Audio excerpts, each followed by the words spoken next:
The Carolina Panthers season hasn't officially ended, but that has not stopped the coaching carousel rumors from getting started. Jim Harbaugh, the head coach at Michigan, apparently has had a conversation with Panthers owner David Tepper, and there's another report out there saying that does not look like Steve Wilks is going to get the job.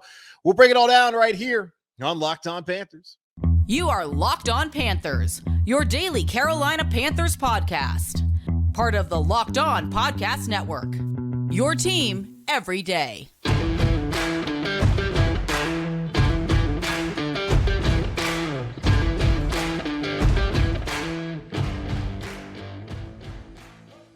Welcome into another edition of the Locked On Panthers podcast, a part of the Locked On Podcast Network. I'm your host, as always, Julian Council, talking Carolina Panthers with every Monday, Tuesday, Wednesday, Thursday, and Friday. Your team every day. That's our motto here on the Locked On Podcast Network. Make sure to watch our show and subscribe to our show over on our Locked On Panthers YouTube channel. Be sure to subscribe so you never miss a single one of our live episodes, which we do following every single Panthers game, and the final game coming up here on Sunday against New Orleans Saints at 1 o'clock Eastern time. That'll be the last time I go live following a game, but don't worry. Anytime there's any breaking news, I'll also go live over on YouTube. Now, if you ever miss a YouTube episode that's on live, it's okay. You can check out every single episode of the podcast over in your podcast feed. Just be sure to rate, review, and subscribe so you never miss a single edition of Locked On Panthers. And be sure to follow me, Julian Council, on Twitter, at Julian Council, where every single Friday I answer your weekly Friday mailbag questions to get into the last regular season edition of the weekly Friday mailbag here on Locked On Panthers. Either at me or DM me over on Twitter at Julian Council. Today's episode is brought to you by Ultimate Football GM. You ever dreamed of becoming an NFL general manager and managing your own football franchise? Then this is the game definitely for you. To download the game, just visit ultimate-gm.com or look it up in the App Store. My listeners get a 100% free boost to their franchise when using the promo code Locked On. Now, I do want to get into some of the rumors that have already started to come up about the Carolina Panthers and their upcoming coaching search, as Steve Wilks, the interim head coach, will coach his final game as the Panthers head coach here in 2022. And then we'll see. I know 2022 season, it's now 2023 now. You understand what I'm trying to say. Steve Wilks will have one last game at the helm as Panthers interim head coach, and then we'll see whether the interim tag gets taken off or not. There's some coaches out there like Jim Harbaugh that have apparently spoken to David Tepper, and we'll get into all the rumors about Wilks' opportunity and also Jim Harbaugh and whether he could be a fit here in Carolina. We'll do that shortly, but we all know the biggest news in the NFL on Tuesday, and I'm, of course, recording this on Tuesday afternoon. I always record the day before, so hadn't been able to have any comments about what happened during that Monday night game between the Buffalo Bills and the Cincinnati Bengals. And I'm going to take the time to do that now. David Locke, who is our fearless leader here at the Locked On Podcast Network, host of the Locked On Jazz podcast, his last name, that's why it's called Locked On. He wanted us all to comment on this, and it feels appropriate. I would have done it even without seeing his email and how to address the unfortunate situation that occurred on Monday Night Football. And this was a game that a lot of people were fired up for. The Bengals, Bills, the winner of it would position themselves to be the top seed in the AFC heading into the playoffs, and knowing just how hotly contested the AFC playoffs were last year with the Chiefs and the Bengals and, of course, the Bills as well. Home field means a hell of a lot. So this was a massive game. One of my good buddies, he was up there in Cincinnati to go watch his Bengals play that game, and everyone was fired up for it. I'm not someone who typically tunes in to Monday Night Football because I have football on Saturdays with college, and then Sunday. On Monday, I just don't have much interest. And also ESPN doesn't really get the best game of the week anyway, and it doesn't have the same allure that it used to have. But I was tuned in, ready to go in watching Monday Night Football, and for a moment, I took my eye off the game. They went to commercial. They came back, and there's a player down on the field. I just kind of put it on mute, as I usually do when it goes commercial. I was kind of just waiting for things to play out and for everything to kind of, move along and get the game going. But you could see very quickly that something else was occurring on the field on Monday night. So I turn on the volume and find out that Damar Hamlin, the safety for the Buffalo Bills, is on the field, and he's in serious condition. And we later find out that Damar Hamlin, the Bill safety, had one went into cardiac arrest, meaning that his heart stopped and that they had to use CPR and an AED, a defibrillator, to revive him on the field before transporting him to the University of Cincinnati Medical Center. It was a serious situation that was going on. And we've seen so many times where games, a player has a mangled leg, where their foot is going the wrong direction. We've seen players get absolutely blasted and have a concussion and have to be stretchered off, but give us the good old thumbs up that they're okay. We've even seen players get paralyzed and the game continue. So when you're sitting there watching them on the ground, you're feeling like the same thing is happening. But when all the information is starting to come out and you're seeing the reactions from Stephon Diggs and Josh Allen and the Bengals players and the emotion that's on the player's face, this was different, man. It was different. And I'm sitting there watching this and listening to Joe Buck and Troy Aikman. And then when they throw it back to the studio, to Susie Colbert and to Booger McFarland and Adam Schefter, as they're all trying to make sense of what's happening. And is this game going to continue? Should this game continue at all? And is Damar Hamlin going to be okay? Because when you go back and watch it, which I did, because I wasn't really paying attention to the game at that point in time, he tackles T. Higgins. He stands up for about 2 seconds, then just collapses. And immediately the medical team rushes out there to help him. But it was far more severe than we even thought it was at that point in time. Now, this isn't the first time that I've seen this happen in a game. I was watching last summer, the European Championship, where Christian Eriksen of Denmark, similar situation, just collapses. And he had to also be revived later on. Like, he was gone. And they brought him back. And in that situation, UEFA, which is the football federation in Europe, they continued the match. So we're seeing there throughout all of this wondering, is this game really going to continue? Are we really going to put aside the humanity of these players in the effort to continue to play and entertain millions at home and the thousands sitting there at Paycor Stadium on Monday night? And that was a question that was circling around the broadcast, Twitter, and I'm sure everyone's hearts and minds throughout this, because it wasn't the same. And not to say that we should ever diminish concussions, as we know how serious they are, and guys obviously getting paralyzed and having their entire lives changed. And of course, even in the most minor injury, you might look compared to those, a head injury and being paralyzed, and of course, going into cardiac arrest when it comes to a guy having a severe leg injury. But so oftentimes we've kind of been desensitized to these kind of events happening in football. It's a very dangerous game. And we saw on Monday, we don't know all that's happening as far as his health in the past, Damar Hamlin. I'm not trying to sit here and speculate, but what we saw was a very scary scene. And there's been a lot of conversation since then about apparently the teams being told, hey, you have 5 minutes to warm up. And Joe Buck mentioned that multiple times on the broadcast. You could see Joe Burrow starting to loosen up. You could see the Bills players trying to like wrap their minds around how exactly they're going to play. Like Stephon Diggs looked like he was getting his guys together, trying to give them some sort of speech like, hey, let's go win this one for tomorrow, even though their entire minds are on, is my teammate okay? Is my brother okay? Like, is this man going to be fine? Is he going to make it? Is he going to live? Like, is he going to be able to have a life outside of the hospital after this? Like, what's going on here? So ESPN, the NFL executive vice president of football operations, Troy Vincent, came out later on Tuesday and said that he's not sure where the 5-minute warm-up came from. I know this is something people have really been focusing on. ESPN came out and said that they were in constant communication with the NFL. John Perry, who's their rules analyst, apparently was talking to the league, and it is standard protocol after a prolonged stoppage of play that the players have about 5 minutes to warm up, then you go out there and play. But again, this was a completely different situation that was playing out. And I'm not going to sit here and bang on the NFL and rag on them for if they even said this, because they said they didn't. But however it happened, in the end, they got it right by suspending the game and saying, hey, we're not going to do this right now. Go back to the locker rooms. Take a deep breath. Let's figure out what's going on. Because I think there's also a level of grace that needs to be extended to the NFL, because they are the business that doesn't really care about the players. The show must go on. Nothing's bigger. No one's bigger than the NFL. And we've seen that in the past. But I do give them credit for at least, not credit, but I do offer them some grace for sitting back, trying to figure out, hey, what's the right way to go about this in that situation? Because I certainly didn't know what the right way to go about it was. I'm thinking like, damn, like I hope this guy's okay. And also like you think about the football side of it, which is obviously secondary to the human involved and the humans involved in this whole situation, like that's a game that's going to impact the standings and quite possibly is going to have a major impact on who represents the AFC and goes to the Super Bowl and potentially wins it. But again, that's not the most important thing that's occurring. But you have to have that's a factor. The health and safety of the players is a factor, because if they're not mentally locked in, can they play this violent game? And also wondering what's going on with Damar Hamlin.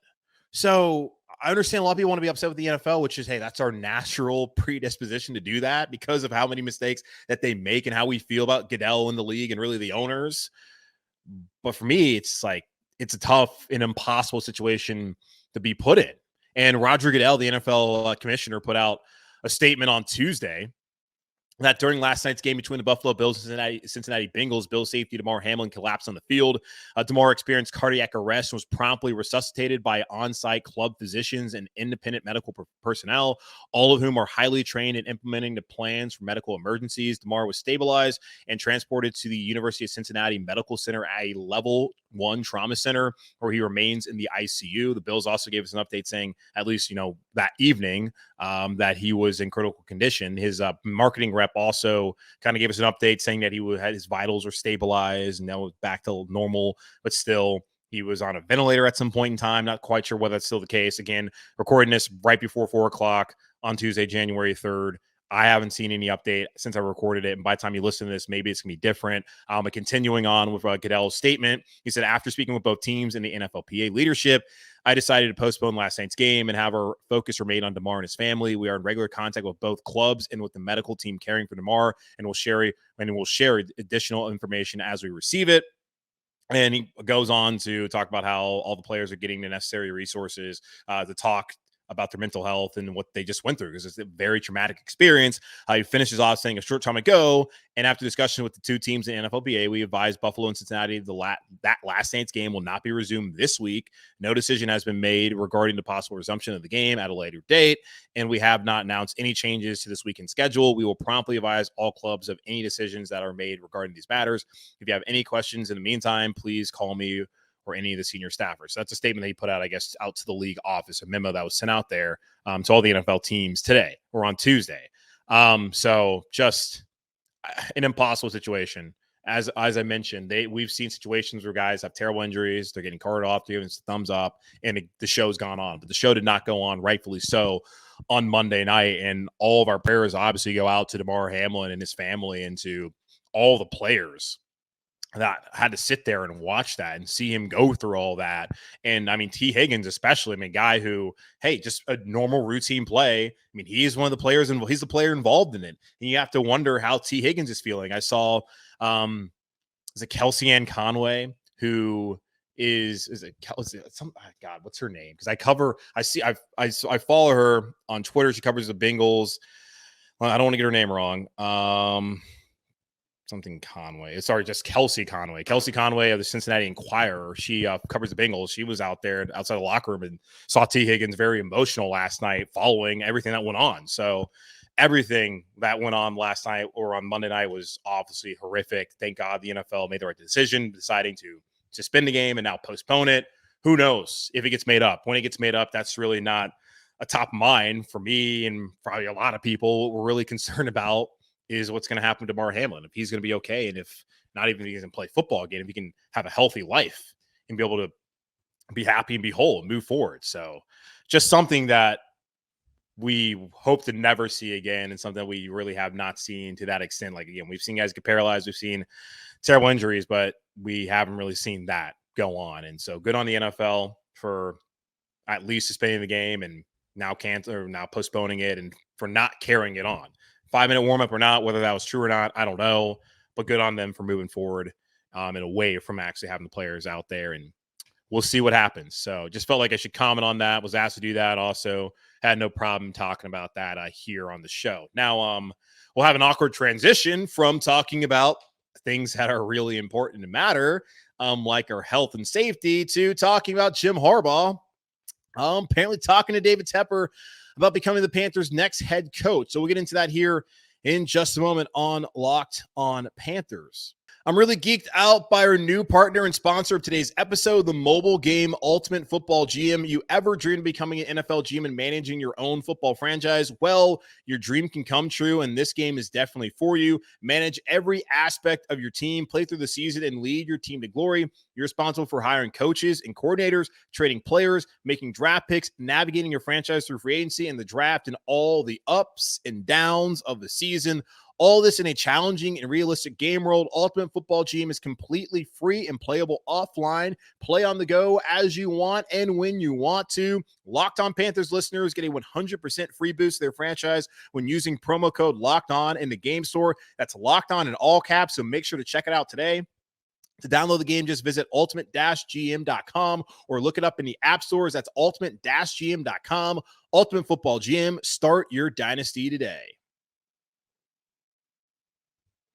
Again, our thoughts and prayers go out to Damar Hamlin and his family, the Buffalo Bills, Cincinnati Bengals, the entire of the NFL, and you don't really want anyone out there who's affected by what they saw on Monday night, as we hope that he is back and healthy and on the road back to, being himself again, because that's just absolutely horrific what happened Monday night in that game. And, whether they play again or not really too concerned about that, but certainly hope that Damar Hamlin is able to live out the rest of his life long and happy and healthy, and that this was just one scary moment that, of course, he'll never forget, but one that will not impact him the rest of his days as far as, his health goes and the longevity of his life. So, again, we'll move on because we don't want to spend the whole time talking about that. It's obviously a tough subject to talk about. And it's an important thing to talk about considering it is the biggest story in the NFL. At least it was on Monday night and then Tuesday. I'm recording this right around 4 o'clock on January 3rd for, of course, your Wednesday episode here on Locked On Panthers. But let's talk Panthers as awkwardly as we can now. So it is coach carousel rumor time in the NFL. I'm going to give this blanket statement right now. Do not trust and believe everything that you see out there. There are a few people that I trust when it comes to certain things. In the NBA, I trust Shams Charania. I trust Adrian Wojnarowski. Like, those are the guys that I trust. In the NFL, I trust Adam Schefter, Ian Rappaport, and really anyone like Tom Pelissero or Mike Garafolo, any of those folks who work for the NFL Network as insiders. I, of course, trust Chris Mortensen over at ESPN.com. I think Jeremy Fowler and Dan Graziano do a great job. Jay Glazer, a little hit and miss, but I do trust what comes out of Jay Glazer's mouth and what he reports. There's not too many people outside of that I trust. Now, there's certain local beat reporters who have been around for a long time, like when John McClain used to work for the Houston Chronicle covering the Texans. Like, if John McClain reported something, I believe that. Peter King, also one of those people. I don't believe everything I see there. And especially when it comes to, like, hey, Jim Harbaugh, maybe Bruce Feldman, who covers college football, does a great job for The Athletic. He's someone I trust as well. So there's very few and far between the amount of people I really trust that are going to put out good source information that can be reliable. So I want you to recognize who to believe and who not to believe. Not to say that some of the people we're going to bring up today are not reliable, but I'm just telling y'all, as we go through this process, don't believe everything that you hear as far as it pertains to the Carolina Panthers and who they may be interested in, who they may have talked to, who might not be getting the job and all that. I'm going to try to do my best to keep you informed and parse out all the bull from what's actually real. So right now, the conversation centers around Jim Harbaugh and his interests in the Carolina Panthers. Now, it started on Monday, when Bruce Feldman from The Athletic reported that multiple sources close to Jim Harbaugh told The Athletic that they expect that he will leave Michigan for the NFL if a franchise offers him a coaching job. Last year, Jim Harbaugh interviewed for the Vikings, did not get offered the job. Kevin O'Connell got that. Currently, the Vikings are 12-4 with a minus 19-point differential. What a season they've had up there in Minnesota, 11-0. In one-score game. So Jim Harbaugh had the interest in doing that. He told the AD there at Michigan, Ward Manuel, that this would not be an annual occurrence, that I'm going to chase it one time, that I'm going to stick here with Michigan. Well, Jim Harbaugh, you should never believe anything like that, because Jim Harbaugh is a different kind of dude. Now, we found out also, was reported on Monday by Will Kunkel of Charlotte Sports Live on Queen City News, the Fox affiliate here in Charlotte, that Jim Harbaugh has made it known he's sincere in his interest in the Panthers head coaching job. He likes the roster and loves the opportunity. He also said, Will Kunkel did, that the Broncos job is not as attractive to Harbaugh because of Herbert and Mahomes in the same division. John U. Bacon, a New York Times bestselling author and a Michigan alum, who is one of those people who's very plugged into the University of Michigan. So when I see something come from the University of Michigan and I see John U. Bacon say it, I believe it to be true. He says from very good sources, the possibility of Harbaugh leaving for the NFL is real. Could even happen fast. Nothing final, but if he goes, it would not be because of money, NIL, control, or just about anything regarding University of Michigan, but it would be about his growing frustrations with college football itself, which makes all the sense considering the transfer portal, how a lot of these players are getting bought off of rosters, and not saying it's a bad thing, but it is a mess right now with NIL and the transfer portal both coming at the same time in college football, and coaches really not knowing who's going to be on the roster and then being able to figure out scholarships and all that kind of stuff. It's a mess, and Jim Harbaugh's had success the last couple of years. Maybe he thinks that it's time to move on. And then on Tuesday, Will Kunkel, also again, who reported that Jim Harbaugh had interest in Carolina on Monday and not interest in the Broncos, he came out and said on Tuesday morning that Panthers owner David Tepper and Jim Harbaugh have had a conversation about Carolina's head coaching vacancy. The talk was not a job interview, only a conversation. The Panthers will not formally begin their coaching search until after the season. By the way, by league rule, they can't do it anyways. So otherwise it would be tampering, especially for a current coach in the NFL, which is what David Tepper likely wants. So Jim Harbaugh apparently talked to David Tepper, and this has also been confirmed by Joe Person, the beat writer for the Carolina Panthers for The Athletic, and he's one of those people where local beat writers, if they report it, I believe it. Joe Person, that's one of those guys. Will Kunkel broke the Will Healy story, the former head coach at UNC Charlotte getting fired. He's the first one to have it. Not necessarily a surprising development that Will Healy got fired, but Will Kunkel broke that. So this is now twice in a row that Will Kunkel has put out a report that has some merit to it. So starting to trust Will a lot more. Not saying I never really trusted him before. I like Will. Nice guy. I've been on the show with him before. Good dude. I have no problem with him.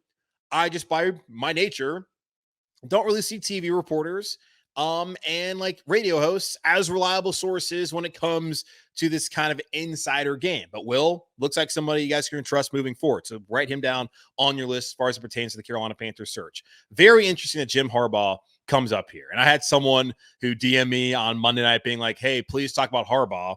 He's like, he played here. Well, I went on the wiki page.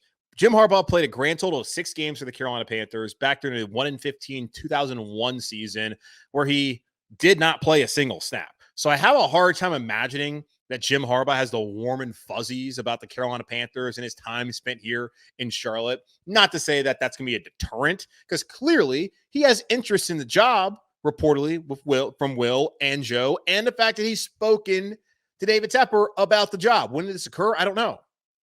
But the fact that he's actually talked to David Tepper, because it could also be his representation, because a lot of this is a representation, goes behind closed doors, has a conversation with the owner to kind of gauge interest. But if Jim Harbaugh himself had a conversation, then that's something right there. And it would not be that bad of a hire, in my opinion. I'll tell you why in just a moment here on Locked On Panthers. As a small business owner or hiring manager, you know that success in 2023 all depends on the team members you surround yourself with. That's why you have to check out LinkedIn Jobs. With LinkedIn Jobs, you can hire qualified candidates more efficiently by matching open roles with people who have the skills, values, and experiences to help you achieve your goals. LinkedIn Jobs helps you quickly attract qualified candidates to your open jobs and targeting tools. They go beyond resume data by using insights from your job post, company, and their 875 million member profiles to put your post in front of the most qualified candidates. Identify the most qualified candidates on LinkedIn Jobs and connect with them fast and for free. LinkedIn Jobs makes it easy to screen and rate applicants based on your job qualifications, all on one platform. It's why small businesses rate LinkedIn Jobs #1 in delivering quality hires versus leading competitors.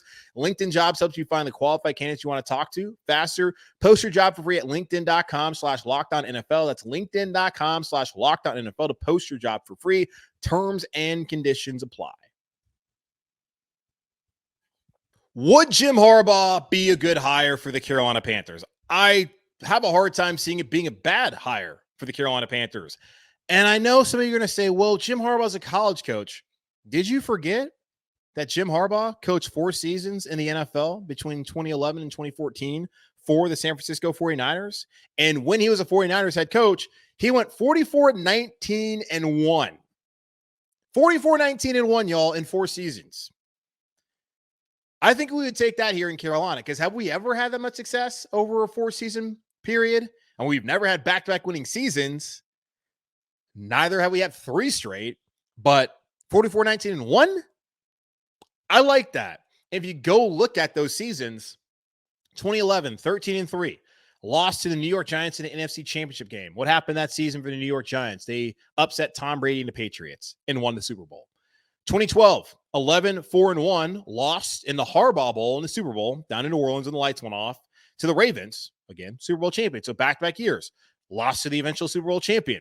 2013, they went 12-4, lost to the Seattle Seahawks in the NFC Championship game. Seattle went on to beat the brakes off of Peyton Manning and the Broncos and win the Super Bowl. That was also the Richard Sherman, Michael Crabtree game where he went yelling at Aaron Andrews saying, "Don't talk about me." And she was freaking out like, "Oh my God." And then his final year in 2014, he went 8-8. Now, there's a lot more nuance, the whole Harbaugh conversation about how much he wears on his players and how, it wasn't going to be something that was going to last longer than 4 years in the NFL. And it wasn't even that long ago at Michigan where after a 2-4 pandemic season, they were thinking about firing him, and most Michigan fans were done with Jim Harbaugh.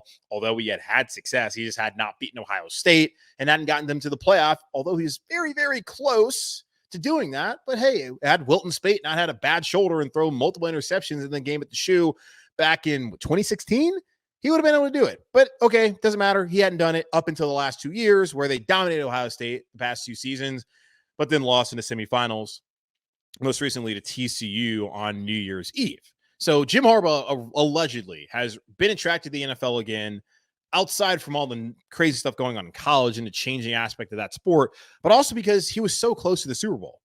Twice he went to the NFC title game and lost. Once he went to the Super Bowl and lost to his brother. So you can only imagine a guy who had success in a brief period of time with one of the marquee franchises in the NFL looks at the opportunity going back to the NFL and thinking, hey, I can have success again. He was winning with Alex Smith. I mean, Colin Kaepernick as well, of course. So he has to think to himself, like, I can do this. I can come to another organization. I can find a solid foundation where I think here in Carolina, you have a great offensive line. We'll see what happens with the running backs, especially more namely Deontay Foreman, quarterback. They got to figure that out. But Jim Harbaugh's always been considered a quarterback guy. Now, since Andrew Luck at Stanford, I haven't seen him develop anyone at Michigan to make me feel like he's developing quarterbacks. Like J.J. McCarthy threw 2 pick sixes, former 5-star kid with the IMG Academy. I'm not really impressed by him. He can spin it. Like when he was throwing those deep balls, it looked good. I'm just like not sold on him being like that dude, because you look at next year's draft, we're talking about Drake May out of North Carolina. We're talking about Caleb Williams, the Heisman Trophy winner out of USC. Like J.J. McCarthy should also be in that conversation, but he's not, because he just has not developed to that point in time up to that level just yet. Maybe he can. We'll see. We've also seen guys like Jake Rudock, who I think had a cup of coffee in the NFL. Was an Iowa transfer. Was his first quarterback at Michigan for Jim Harbaugh. Wilton Spate wasn't great. John O'Corn wasn't great. Like Cade McNamara, nothing really special about him. He's not really had those quarterbacks during his time. Shea Patterson, when he's been at Michigan. So we haven't really seen that development. I'm sure that's going to be something that's going to be talked about a lot about Jim Harbaugh. Hey, he's going to be a quarterback developer. And, of course, he played quarterback in the NFL. So he knows the position, and he's had success. But the fact that he's had success, the fact that he's an experienced head coach, he's won everywhere he's been at. And I know the rap on Harbaugh was, oh, well, he's never won a conference championship, didn't win one at San Diego in the Pioneer League, didn't win one at Stanford, even though you look at how bad Stanford was and what he did for them. And then, I mean, look at him now as David Shaw has moved on, and David Shaw did a great job taking over after Jim Harbaugh. That's a tough job, only made tougher by NIL and the transfer portal. But Jim Harbaugh resuscitated Stanford. So he's a good coach. I've always been a fan of Jim Harbaugh. I was even a Jim Harbaugh defender up until the last couple of years where I no longer have to defend him being like, see, he's a good coach. He wins. So if he comes to Carolina, I would expect him to have this team immediately competing for the playoffs. And hell, he might even have a team, depending on how Scott Fitter is able to build this roster in concert with Jim Harbaugh, he might even have them ready to compete for Super Bowl, because that's what happens when Jim Harbaugh is a coach in the NFL. His teams are right there competing for a conference championship or for the freaking Super Bowl. So I don't see that being a bad hire at all. Now you wonder though, if Jim Harbaugh is going to come here, or at least he's having a conversation with David Tepper, does that mean that David Tepper is not interested in Steve Wilks? Now, Mark Ryan, who's the host over at the Fan Upstate in Greenville, South Carolina, tweeted out on Monday that an informed source tells him that Steve Wilks at this point is unlikely to be the next Carolina Panthers head coach. The same source tells him that David Tepper has an affinity for 49ers defensive coordinator DeMeco Ryans, which every NFL owner who has an opening right now, Jim Irsay in Indianapolis, the Penner family in Denver, should have an affinity for DeMeco Ryans, who has put together the best defense in the league. And you have to imagine that having the best defense in the league has only helped Mr. Irrelevant, Brock Purdy, go in and have success with the Niners in that offense this year. Not saying it's all because of DeMeco Ryans. Brock Purdy played a really good football at Iowa State, and you're seeing experience and the value of that in college and the amount of starts that you have and how that can carry over to the NFL, where Brock Purdy looks pretty damn good so far for the 49ers. How good is he? I don't know. Not really all that concerned. But DeMeco Ryans absolutely should be among the candidate list, especially since David Tepper has to fulfill the Rooney Rule by talking to two minority external candidates or external minority candidates. But it's not really a Rooney Rule fulfillment for me. It's DeMeco Ryans can freaking coach ball. DeMeco Ryans played at a high level in the NFL, and I think those players in his locker room would absolutely respect him if he came in here and Steve Wilks is no longer the head coach. Now, I don't know how much I really believe that report. Mark, I met the guy before. I'm not really trying to say anything bad about him. I don't know how much I really trust it. Again, radio hosts, TV reporters, unless proven out or otherwise, and being consistent, I have a hard time really believing what they say. Will Kunkel, he's doing pretty well right now, and his reports have also been confirmed by guys like Joe Person, who I respect. I respect Will as well, but people who I trust. Mark Ryan, I don't know. I don't know how much I really believe into all that. And again, Mark, if you're listening to this, you hear this, I am not out here trying to disparage you. I am just sitting back here and I'm just thinking, I need more information out there to really buy into this. Would it surprise me if Steve Wilks is unlikely to be the head coach? No, because he's always been unlikely to be the head coach here in Carolina. David Tepper made that known when he fired Matt Rhule and elevated Steve Wilks to the interim, that Steve would have to do an incredible job to even be considered. At 5-6, I think he's done an incredible job. But there's a possibility where had Steve gone 8-3 and won a division, it would be a lot easier. And that's what David Tepper really was talking about. Not 5-6 or 6-6. We'll see how it works out. My opinion, as I've told y'all, Steve Wilks has earned a job in the NFL as a head coach. Whether it's here in Carolina or elsewhere, he should be a head coach next year in the National Football League. I would love for it to be here in Carolina. But as I've also told y'all, David Tepper needs to cast a wide net. And if you're telling me Jim Harbaugh is a possibility, that's going to be tough to pass up. Although, I do wonder the locker room dynamics and how behind Jim Harbaugh these guys are going to get, considering how things fizzled late in San Francisco when they were even winning football games, and how a lot of those guys to this day feel about Jim Harbaugh. Don't have that concern about with Steve Wilks, but you also have to wonder, over a course 17-game season, can Steve Wilks get it done? Is he going to be too conservative? Can he get the right offensive coordinator? Will he be paired with a good quarterback? All that is to be determined, and we'll see if it works out if he does become the head coach. I would still love for that to happen, but we're also not too far removed from Sunday. Chris Mortensen, who I trust from ESPN, who's been breaking news for years about the NFL, saying that there is momentum building for Steve Wilks to get the job. So what is it? Is it unlikely, or is there momentum building? I am more likely to believe Chris Mortensen from ESPN, who's been doing this for decades and is rarely wrong, if ever. So I don't know. Just telling y'all again, finding people you trust. Don't believe everything that you see out there. I had someone tweet at me like, your thoughts. My thought was no comment, because I was just going to wait until the podcast where I could express my feelings and my view on it before necessarily going out there and saying it. Now, one last thing, because when I look at that report, I also go back to Dan Graziano of ESPN.com 20 days ago, probably 21 days ago, as you're listening to this, when he has his, he does a thing with Jeremy Fowler where they put out their weekly notes of what they're hearing around the league as far as, their source information. He put this out 20 days ago about the Carolina Panthers and their coaching search, saying, I continue to hear the Carolina Panthers team owner, David Tepper, is looking for a head coach with previous NFL head coaching experience. Jim Harbaugh fits that. Steve Wilks fits that. He says the thing about this, he already has one. At that point in time, Carolina was 4-4 since former Cardinals coach Steve Wilks took over as the interim head coach following the firing of Matt Rhule. But The Panthers have won 3 of their past 4 and are actually live in the extremely disappointing race, the NFC South at the time. And they were 5-8 at the time. Carolina's 1 game back in first place. What they were at the time. Its remaining 4 games are all against teams of losing records. Steelers, who we know they lost to, the Lions, who they beat, the Bucs, who they lost to, and of course, Saints coming up on Sunday. He said the Panthers are clearly playing hard for Steve Wilks, which is important. And he went on to say also, if he wins the division, would he have a chance to convince Tepper to keep him in the job? Well, of course, we know he didn't win the division, so that might hurt his chances.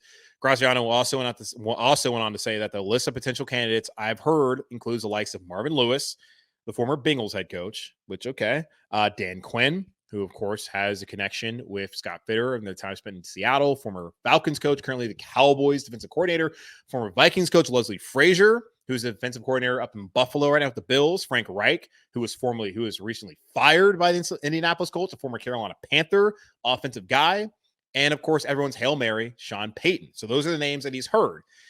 He also said, I also think you'll hear the names of some of the popular offensive coordinators connected with Carolina, which would be like a Shane Steichen up in Philadelphia. And he said, assuming, of course, they don't keep Wilks, that seemed like a serious long shot when Rhule got fired, but it seems less like that now. So, of course, that was written 21 days ago. Things have changed. He didn't win the division, but the guys are still playing hard for him. And we'll see how they bounce back on Sunday. I think a win would only help Steve Wilks' case, unless David Tepper is like, oh my God, dude, what are you doing? My draft pick? I don't know. But I think it would just show even further how much these guys support him. We've heard from Shaq. We've heard from Derek Brown. So Graziano, Mortensen, kind of refuting what's put out there by Mark Ryan, 2 guys from ESPN that I think have a little bit more sources and guys that I trust more than Mark, what he put out there. But we'll see what's put out there. But again, Rappaport, Schefter, Mortensen, Garofolo, Pelissero, I guess any guy with an Italian last name who works for NFL Network, like those are the guys that you should really trust. And of course, Graziano and Fowler. And then there's some local people out there, like a Joe Person, who certainly I think you should trust. Will Kunkel doing a great job as well, getting that information out there. It's going to be a long coaching search. It might only be a couple weeks, but it's going to feel long. So take a deep breath and don't freak out over every report you see out there, or I'll even put that in quotes, report that you see out there, because a lot of it is just bullcrap. So I'll try my best to parse through the bullcrap and give you all the best information I can. But I thought today I would address those and just kind of, give you a blanket statement of how I'm going to go about things moving forward here through the next weeks and maybe even a month as Carolina Panthers, David Tepper, namely, tries to find his next head coach here to take over the franchise. All right, that's going to wrap up this edition of the Locked On Panthers podcast, a part of the Locked On Podcast Network, hosted by yours truly, Julian Council. Again, y'all make sure to watch the show, subscribe to the show over on our Locked On Panthers YouTube channel. I think you can click subscribe right there. And be sure to check out the podcast wherever you listen to your favorite podcast. Just be sure to rate, review, subscribe so you never miss a single episode of Locked On Panthers, either at me or DM me over on Twitter at Julian Council. Of course, click the follow button so you can participate in the weekly Friday mailbag here on Friday. In the meantime, be safe, be happy, be whole. As always, keep pounding. And I'll talk to y'all on Thursday as I'll sit down with Ross Jackson for one last Locked On NFL crossover Thursday, presented by our friends over at Prize Picks.